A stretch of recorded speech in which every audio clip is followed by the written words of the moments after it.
It's your boy Childish and Mystery Hunt with ChildishPlays. Checking out. Take care, and we will see you all in the next one. I'm out. Oh man. All right. Incoming 82 dislikes. Hey, it's on your channel. That's okay.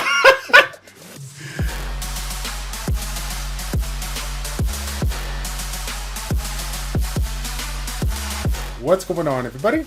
This Childish. We're back at it again with another Summoner's War video. As always, thank you all so much for tuning in. Now, as you guys already know, Christmas is around the corner, and myself, as well as Mystery Hunt, got ourselves a little wish list, a couple of monsters that we would like to see reworked with this upcoming Monster Balance Pass. But without further ado, let's go ahead and talk to our guest right here, Mr. Mystery Hunt. How are you doing today, sir? Doing good. How's it going, Childish? Man, I'm doing pretty good, man. You know, life is good. We've been getting a couple new units as of these last few months here. I've been actually having some fun with it. But that being said, we still got a couple of other units out there that just need some love, need some TLC, and that's what we're going to be talking about today. Sounds good. It's been too long since a real balance patch. Like, I'm ready for kind of anything, you know? Right. That's what I said, kind of anything. Now, our top 3 lists for each of us are going to be solely based on our experience. We're going to be focusing on non-LD nat5s when it comes to buffs, and then we may have a small little list of nerfs. Not that we don't want to get into nerfs, you know, no one wants to say nerf, but we do have a list of units that nerf Ragdoll. What? Yeah. And we have a couple of units that we may consider. This is why I'm actually kind of really excited to talk about this, because out of all the different types of monster balance we work here, it's been a while since I've seen like I don't recall like a very rare unit or a very strong unit get any kind of nerf here. So it's like, if they're nerfing Ragdoll, what else is in store? You know, there could be a lot of other things coming our way. So maybe this will be the monster balance patch of monster balance patch. We'll have to wait and see, right? Be nice to see some major changes. I'm tired of 3% increase in damage and a useless unit gets us down slightly better. Like, things that don't matter, you know? You forget instantly, and you only remember when they beat up on you in TOA hard, you know? Right. So let's get down to your criteria. Now, originally, this was going to be just monsters that Mystery Hunt focused on, but we said, let's go ahead and play let's go back and forth about this. Well, you pick 3, I pick 3, but we have this general kind of criteria that we're looking for. So, Mystery Hunt, why don't you fill them in on how we're going to be breaking this one down? Okay, so for me, in general, I look at everything RTA first, and so I kind of can't help that. But in general, I feel like if you're looking to buff units, you just want every nat5 to have its own unique purpose in the game. You don't want to pull a nat5 that's immediately worse than another nat5, and so why would you use that if you had access to both? You just want every nat5 to have somewhere to shine, so that, you know, the person that has one can look at it and say, okay, this is the best at what it does in this specific thing, whether it's PvE, PvP, RTA, Siege, anything like that. So that's kind of how I'm looking at it today. Gotcha. Okay, sounds good. And we kind of stem my list off as well. So we're gonna go ahead and start now. The first 3 units that we're going to start with, mind you, these are going to be nat5s. We're not going to look at nat4s because, again, that'll be a 2-year-long video, and the LD nat5s, that'll make it a 4-year-long video. So we're just focusing on the elemental nat5s. Your first one, which, funny enough, is going to be the first one that we get to debate because we got two different opinions on it. You feel that Sekhmet needs a buff right now. Tell me your thoughts on this. So, yeah, I do. I think just a little bit of something. I think her main issue for me is it's just a massive roll of the dice every skill. You know, like, there's so many units that say with 100% it does this if it passes the check, but hers is so chancy. Like, her first skill is what, 80% chance for attack power decrease. Like, attack power decrease is not some OP thing, especially with what we're seeing with first skills now in the game, with higher chances to stun, every turn immunity, healing every turn. I mean, it's underwhelming, you know? So I wouldn't mind seeing something there. The second skill is another roll of the dice. You know, it does a lot of things. Sometimes, maybe, you know, and it's nothing that is going to kill anybody. It's just support, and it doesn't land all the time. And there's a lot of things that are 100% activation, that sort of thing. And then the third skill, when it works, is awesome because it does what you want it to do, but it has to pass like double checks, and it's obnoxious. Like, bringing it and getting resisted and having that be your strategy to start off a match is really frustrating, especially when you know that there's Ganymede. You know there's Ganymede, and he never gets resisted. Like I bring him to TOA, and it's easy mode for the bosses because you will always reset the bosses with Ganymede. Sekhmet, not so much. So that's my issue with her. I like what they did with the little bit of the decrease of the cooldown when she does her third skill. But then again, it's a gamble. So I would like to see something a little less RNG and a little more concrete out of her. That's just my take on her. I really want her to be good. Maybe even, just give her a better base speed or something. Give her something to set herself apart. She's Okeanos, but a little worse, and she's Ganymede, but a little worse. So I don't know. Okay. I think she needs something. What do you think? So I guess when you relate it to like being a little bit worse than one or the other there with the Ganymede having a little bit of everything, I do agree with her on that. But I thought that after that third skill change, even though it is not like a 100% reliability here, I thought that the mechanic of being able to reduce the cooldown of it, I thought it was pretty solid. And I feel like even though Sekhmet may not seem to get as much love on it, I think it comes down to more of the team composition. Like I feel like Sekhmet may not be something all that much if you're looking at it for like 1 or 2 units per se, but like if you're coming in with a strategy of like some kind of a comp with a double reset where you're doing Sekhmet Ganymede or Sekhmet Okeanos, and somebody has to be has to force the ban of something else and leave an opening for you to use an Okeanos to reset some crucial immunity unit or some kind of CC unit or whatever the case may be. Like it can be hard if you only have one unit to rely on. But if you're creating some kind of a double reset composition, where I think we see a lot of cooldown, a lot of compositions that revolve around, or not revolve around, but do have like a double reset thing. I think it's super strong, and it still can be useful. So I feel like Sekhmet's in a good place. Makes sense.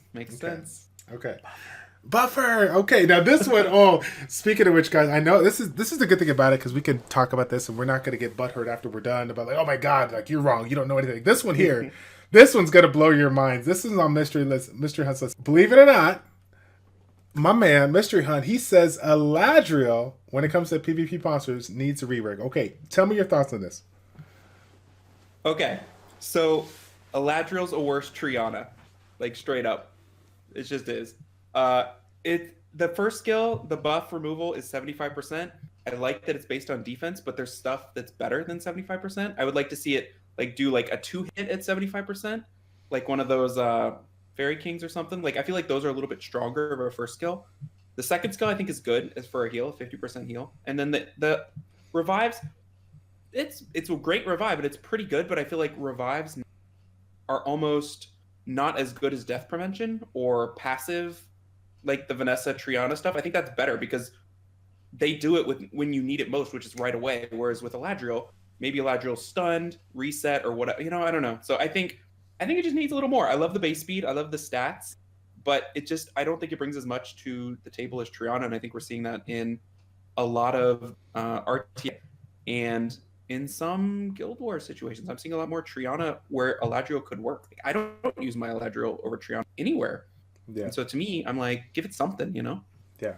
Okay. So funny enough, this is one that we actually talked about prior to recording the video. And I said, when we were talking about this content and talking about the PvP monsters that possibly need to rework, while Eladriel may not be like super OP or super, strong in like RTA or whatever, I thought that when we look at RTA, Guild War, Siege, when we look at all the PvP, I feel like with the 3v3 PvP, basically, I feel like it's in a good place. It's basically a foundation for a lot of those Molong Perna compositions, or compositions that are super annoying that you have to deal with here. And so for me, I thought that it was in a good place.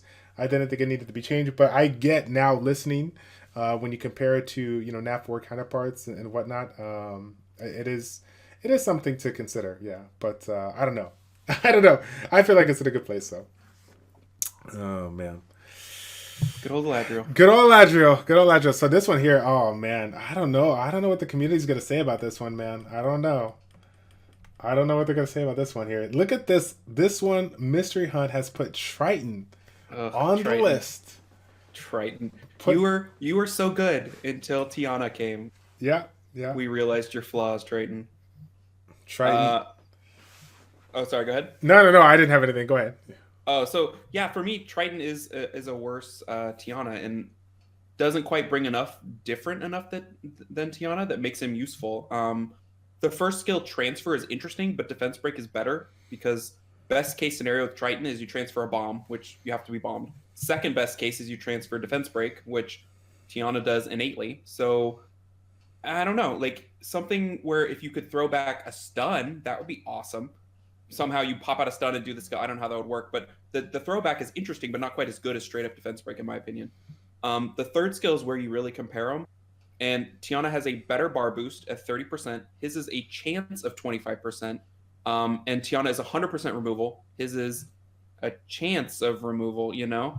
The main thing he brings is maybe he fails and resets them differently, messes up their turn order. Like, that's not a benefit. Like, maybe he doesn't push back everyone and that messes up their turn order. Whereas Tiana is a guaranteed removal, a guaranteed speed boost, which is fantastic. And his second skill is good-ish. Better than her second skill, I would say. Hers is just pure damage, whereas his is a silence. If it was a 2-turn silence, now there's a little bit of a difference. Might want to bring him to different situations. If he had the Okeanos second skill, now you're talking. You got something that can reset. He needs a little more of a reason to be around. Like, I don't even use mine anymore, really, but if I did, I would use Tiana over him a lot more. So that's kind of my thought. He's good if you don't have a Tiana, but if you have a Tiana, I don't know. That's kind of my thought there. What do you think? I like the thought process on this one as well. I see your argument on it. So if let's put it this way, let me throw the question back at you. So like, if you were to change it to say, because I guess if you really think about it, like no matter where we look at it, there's always going to be certain units that are better than others. But I could see your argument, yeah, for this one, kind of losing a little bit of that value. So if you were to change this, what would you make? Would you make the attack bar reduction a little bit more, or would you say make this one into a 2-turn silence? What do you think? So I think probably the most interesting change to him would be to give him the Okeanos skill 2, just because that's such a useful skill 2. I think even if you gave him Tiana's skill 3, I don't know, she might still be a little bit better. Like, and her skill 3 is really, really good. Like, I like her skill 1 a lot, having a defense break. I don't know. You could give him 15 more base speed, and now he's suddenly a fast worse Tiana, which is better than a worse Tiana. So those are some things I would lean toward.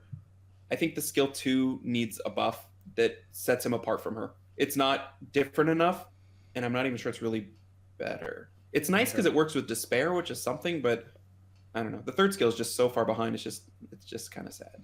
Right. Okay. So that's the list that Mysteryhunt's put out there. Again, guys, let us know in the comment section down below. What do you feel about this one's yay or nay? And if you guys have some other ones that you would consider, what would that be and why? Let's get some legit conversation, some debate going on down below in the comment section. Let me know if you were to change something when it comes to general PvP monsters, not something focused on RTA or Guild Wars, whatever, just general PvP. Let us know on that, okay? Now let's go ahead and jump into my list here. My list should be quick because I think a lot of these ones are ones that a lot of people generally recognize or we've been talking about.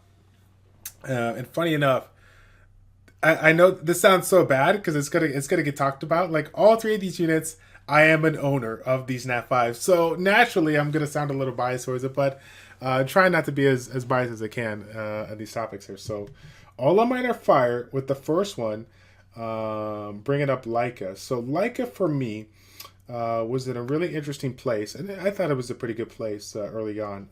You guys remember? I think it wasn't always like that, but he had a rework where with this noble bug counterattack, he was able to get himself. I think it was a 50% chance to counterattack, which is what it is right now, and then also a chance to stun. And I believe the stun chance was a little bit on the higher end. Was it 50%, or do you remember? I don't. It felt like 100%. It felt like 100%, right? That's awesome. It was super awesome. Better than it happening. So it created that element of RNG that a lot of people, enjoy, right? It forced the opponent to think, what am I going to do? Am I going to focus down other units and make his second skill that much stronger when he killed the units with the Justice? His damage is going to be increased, or do you focus it down and possibly risk getting stunned by this? Okay, and so for me, I thought that, so, obviously they nerfed it. I thought that even though the stun is strong, the stun was counterable because people can bring immunity to the mix here. So I didn't think it was, super, super OP. But given the fact that the stun chance felt relatively high, then I was like, okay, maybe the people are right, or maybe Comptos is right in that aspect. Maybe it needs to change. And so my thought process was, if they were to bring this one back or improve Laika, I personally would reintroduce the stun mechanic to create RNG. However, I would reduce the amount of chance of it, like, to stun, maybe 30% chance versus like 50, because it felt like you said, 50% or higher. I think it was 50% now that I think about it. But I'd bring it down to 30%, and like I said, just create the element of RNG so that people can have a fighting chance or have a reason for doing it. Because I guess another thing to think about, Dragon Knights in and of itself, they're kind of selfish to an extent, right? Chao's a little selfish. Laika, to an extent, was a little selfish, with the exception of Leo with his passive, and then Ragdoll, of course, with his passive. The other ones are, to me, a little selfish there. So I don't know. What's your thought on that one? Yeah, I think he's sort of fallen. He's fallen out as a useful nuker, and I think the stun made him unattractive to attack, kind of like Garrow's unattractive to attack now. Garrow's problem is you hit him and suddenly he's at full bar and he's maybe revenging you back. Whereas Laika, you hit him and you lose your next turn. Yeah. I wouldn't mind giving him like a Monkey King skill 1, just an innate stun on skill 1. Give him a little something for disruption. That third skill, it's just, I mean, it's like you're halfway through reading it and then it's like additionally, and there's like a whole bunch more. Like there's a lot going on with skill. I don't know. You could even reduce the amount of HP that he can take. Make it like, each attack won't exceed 20% of his max HP, and suddenly it takes forever to kill him. Like, just make him a little bit more unattractive to attack, or I don't know. I definitely think the stun coming back would be awesome, because that was what made him good. He went from where he is now to amazing, probably too good, to back to, okay, now it's just Laika again. Like when I was soloing Chows with my Laika in 1v1, that's not okay. Right. Like that's a problem. So I don't know. I hope they give him a little bit of something too. I agree with you there. Right. Okay. So we'll go on to the next one here, which is actually one of my newest Snap 5s. Ophelia, the Fire Paladin. So for this one here, and I'm sure people kind of already know what I'm going to say here. The Cry thread, for those that haven't had a chance to check out this one's pretty interesting mechanic. The newest buff that was added into the game, outside of the Lightning Emperor, is the second newest buff, but this one gives you a threat state which forces the opponent to attack you, to focus you down when you use an attack skill. Now, the issue of this is that they can use any attack skill that they want, and so if it's a second, if it's a skill 2, skill 3 that has an AoE attack, they can still hit everybody else as long as they're targeting you. Well, my argument about this one is that even though it is not the same as Provoke, it's still, while forcing somebody to attack, it still allows support-based units to do heals or cleanse or whatnot, which is essentially not really an attacking skill per se. So if I had to make a change, whatever, I would say I would I guess essentially turn it into a provoke where you have to target. If you make it a threat state, you have to target the unit and do something with it. I mean, it has to. If you want to do AoE, if you want to do Molong third skill to it, whatever, you know what I'm saying? Like, but it has to target that skill. You cannot use anything that will do something for your party and not deal with him. What's your thought? Yeah, that makes sense.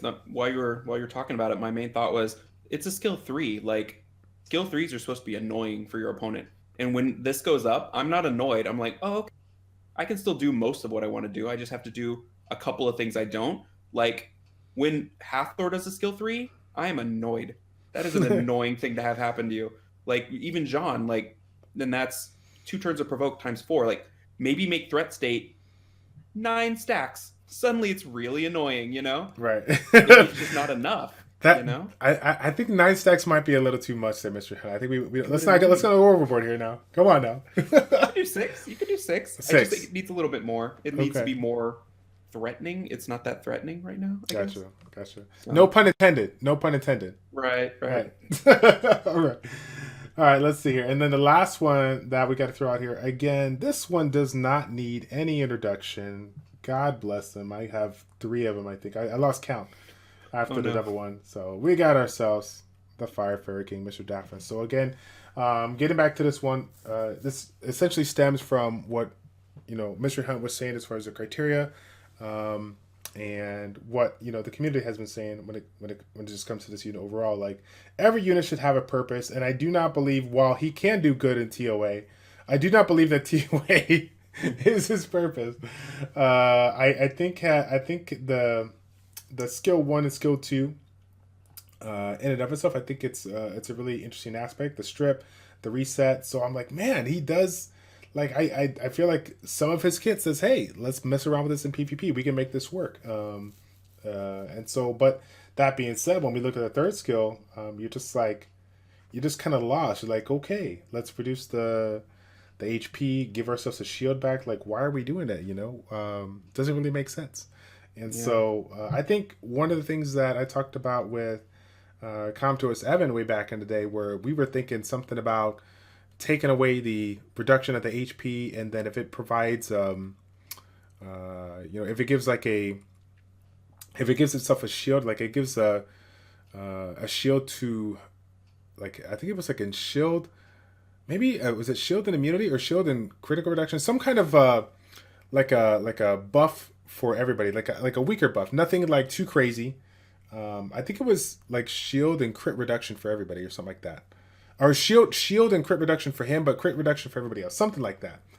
But I don't know. That's kind of where I was at. Again, we've talked about Daphnis so much with so many different people. I honestly forgot about how I would go about reworking, but I'll throw it your way here. What do you think about Daphnis? And if you were to possibly rework him, what would you do?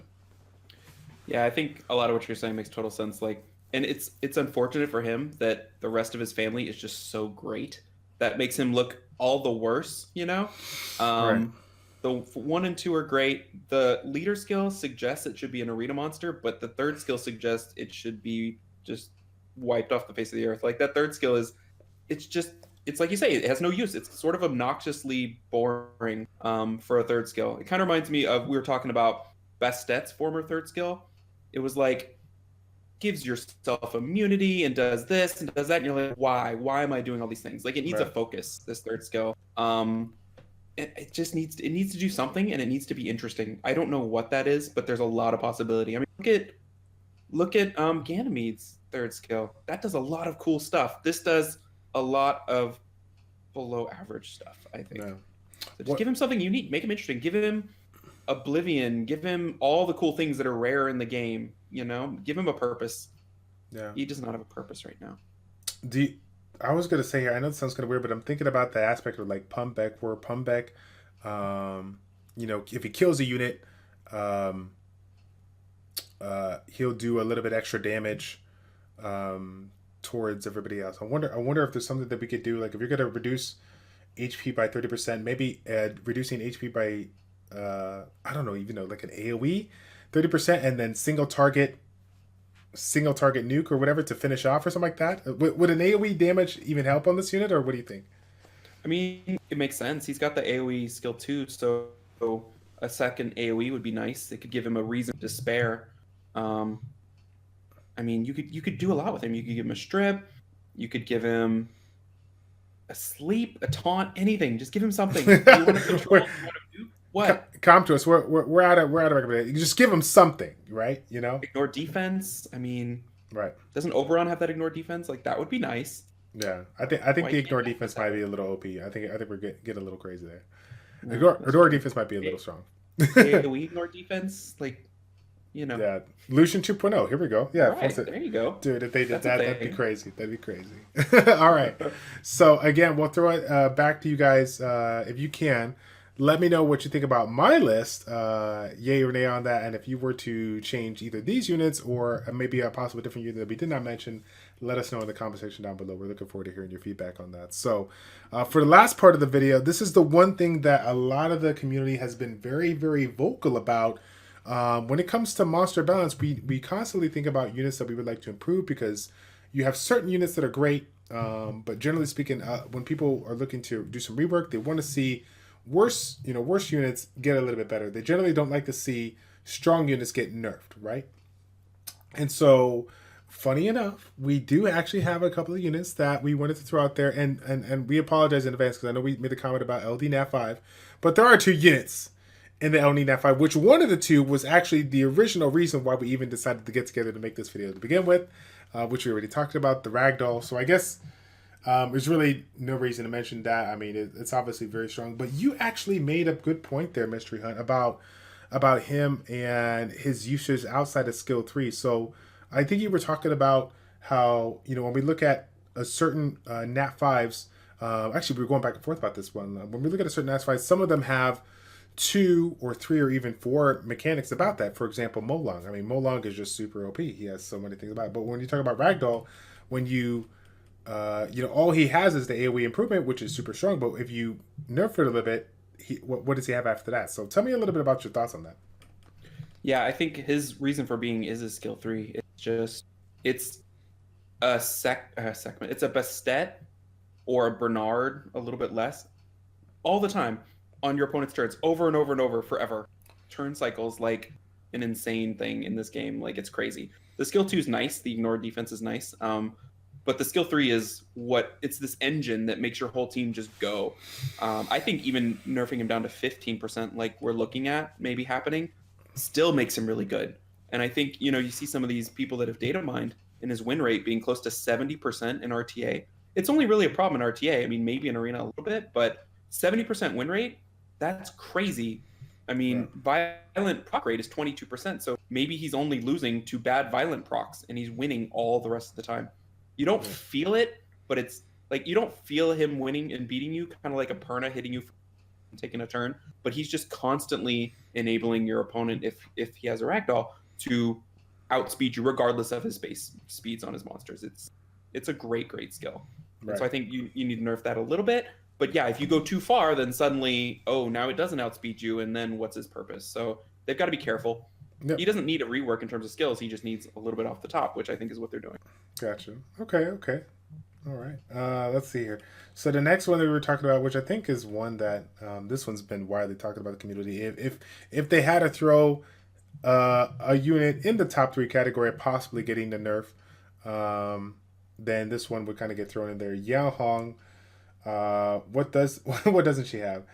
She got attack, AoE attack bar improvement, strip, but obviously the one that everyone resistance lead and the one that everyone makes the argument about, charge vitality, fills up the ally of your attack bar and heals by up to 50%. I think this goes up to 60% when you get it maxed out, right?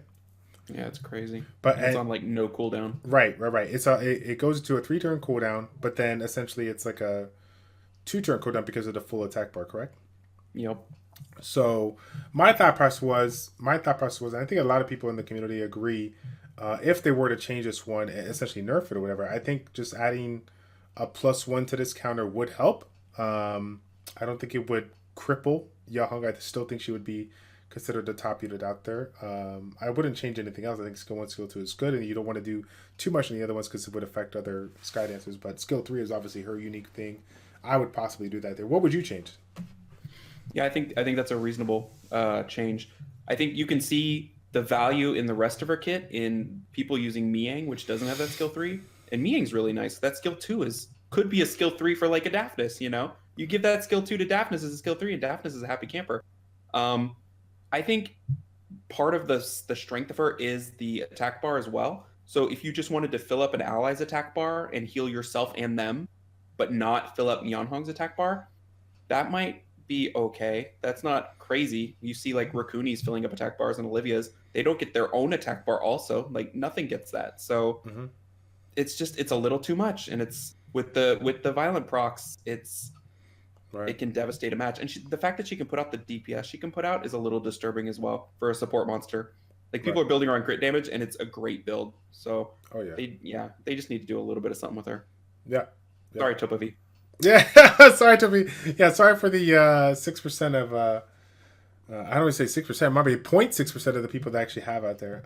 Lord knows that the G3 players out there are like, no. Yao Hong is okay. It's okay. Don't change it. Right. It's okay. So we don't need to nerf anything else, right? We're done. Video's over, right? I'm sorry, sir. I got to throw this out there because I need the community to criticize me for my choice, because this is going to be what seems to be a very biased opinion, but because I don't have it. But we gotta throw it out there. Now, again, guys, feel free to comment it. Feel free to comment on this one. Not me, Yank. Sorry, you guys already know what I'm gonna say here. Honestly, this is not one that I would say. Like, if I had the unit, I would still say the same thing. And it goes back to what we were saying about when we look at a unit in general. How many things does it have? When it comes to this unit, how many roles can it play? And so when we look at Molong, oh my God, sorry guys. When we look at Molong, he has the defense break, he has the strip, he has the stun, he has the burst damage, and if we want to count, like, that's 4, right? And we want to count the leader skill just to make everybody that much more tankier or provide more right HP for his skills there, or the skill 3, then what is that, like 4.5? I mean, he's just too god. He's godly, god tier. It's kind of crazy. Yeah. I love you, Molong. You're my favorite. And mind you, I kind of sugar coated. I think this Ragdoll assault non-elemental burst damage, not just burst damage, but non-elemental. It completely ignores defense, ignores element. Like, you just can do it on anybody. It's whatever. So this is like one mechanic, but we can call it like 5, right? We can call it 5. Okay. Yeah, I agree. He does everything. He does it so much. So again, it's and I agree with the community and such that, like, I would like to see more buffs than changes, or sorry, buffs than nerfs. But if we had to throw, because we had to make a top 3 list, if we had to throw a top 3, those were our 2 LD ones that we want to throw there. This was the one that I threw in there. But of course, I'm a non-Molong owner. Now let's talk with the Molong owner to see what he has to say about this one. So, you hate to see something that is powerful that you own getting reduced, but the fact that he's picked so highly and he wins so often is a problem for RTA and Guild Wars. I mean, you see those siege bases where it's like one guild has like 12 Molongs each person, and how do you attack this thing over and over? And I think his leader skill is something that's somewhat underrated, because it's like his base HP is like 15k, if you're using his leader skill. That's too much for something that is hitting this hard, and his second skill being based on HP. They need to take something away or reduce something in his toolkit. Even taking away the defense break or making it 1 turn would be a little bit of a reduction that would make it a little bit more viable. That 2-turn defense break is pretty solid. They could reduce the chance to stun, the chance to strip, and he would still be good. Like, it's like the Ganymede nerf. You could take away something he does, and he would still be a top pick. So I think that's kind of the thought there. They just need to take away a little bit of his tools. He's kind of the anti-Daphnis. Everything he does is effective and awesome. Yeah. Versus Yeah, and here's the thing about it. I haven't talked with Comptos. I mean, I've talked with people in Comptos, about it. I'm sure they've gone about it, whatever, with them. But I think it comes down to if they make, especially if the changes that they could make on this one is very limited, right? Sure, you can affect the skill 1 and skill 2, but if you affect Molong, you affect everybody else. That's why I believe that, like, the strip stunning mechanic hasn't been changed on Molong's second skill, because it affects Tian Lang. And what else is Tian Lang outside of the attack bar? Like, when people go up against Tian Lang in Guild Wars or Siege per se, they're not going to be bringing an attack bar increase on it. Whereas RTA, they got to deal with it, so it provides a little bit more value. But outside of those aspects of skill 1, skill 2, skill 3 is the only thing you're looking at. I don't know. I guess possibly maybe a reduction in the amount, maybe like from 70% to 60%. I don't even know if that would still make as huge impact, because you still have the non-elemental ignore defense mechanic. But I feel like the first turn burst damage wouldn't change all too much, even if this one got slightly nerfed. I still feel like you can, if your units are strong enough, you could still get it down to like a 40% and still do it. But I don't know. This was a hard one. This was a hard one to possibly give it a reason to do it, because again, all the ones that you would want to recommend it would what's it called? It would affect the brothers. It affect the other ones. Yeah. Sorry about that. So I guess the only thing I can think of is a small percentage reduction on the skill 3. What would you do? I think I might start by giving him like a dungeon leader skill. Just take that tool out of his toolkit, you know, because there's so many that have just garbage leader skills, and then the best kitted monster in the game has the best leader skill for him. Right. Like, that's not fair. Like, give him something that will help somebody, Yeah. but won't hurt all of us, you know? Right. I think that's a quick little change, and I don't even think people will be that mad. He'll be really good. It would just, he wouldn't be at 15k base speed. And Right. people in RTA might have to bring out something else with a leader skill, or God forbid, use a defense leader skill for once. Like, change him.